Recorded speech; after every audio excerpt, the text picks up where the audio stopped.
Hi, I'm Tom Lydon with ETF Trends.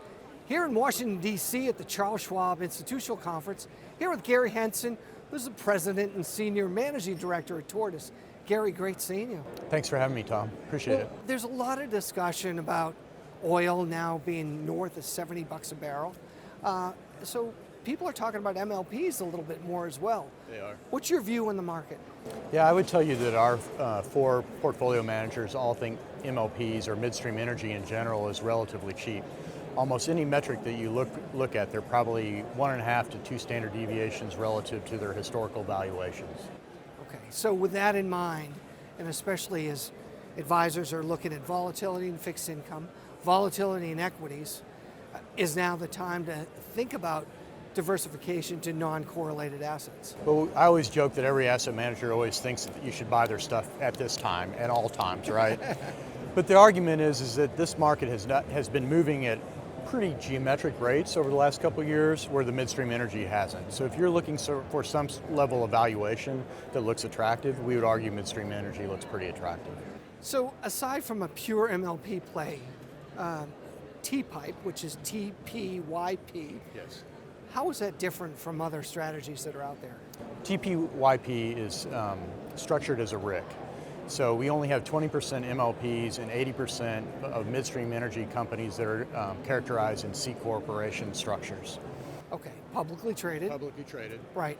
Is there a asset class? Is it mostly mid cap, or is it small cap, or a little of everything? Generally in mid cap. Okay. The midstream energy space has changed radically over the last couple of years. There's been what's called a trend to the simplification trade. And what that means is that a corporation would have a C corporation, an MLP, and a GP. Yeah. And arguably over the last 18 months, about 10 of those companies have all collapsed into one single structure, a C corp.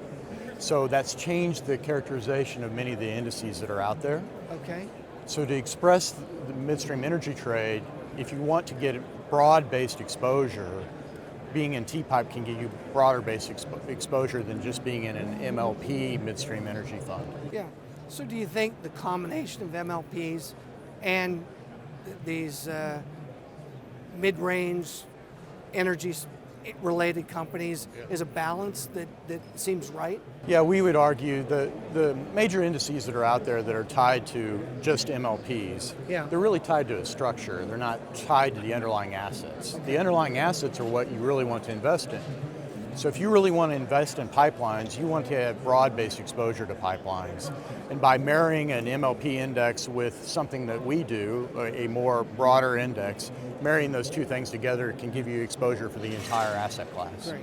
And still, yields are attractive as well. What's TPYP's yield? TPYP's yield is about 570 today, whereas the pure MLP index will probably be about 7.5. Yeah, but you're not going to get the diversification. That's correct. Great. And you're not going to get broad exposure to companies like Kinder or Enbridge or TransCanada, which are dominant in the marketplace. Yeah, excellent.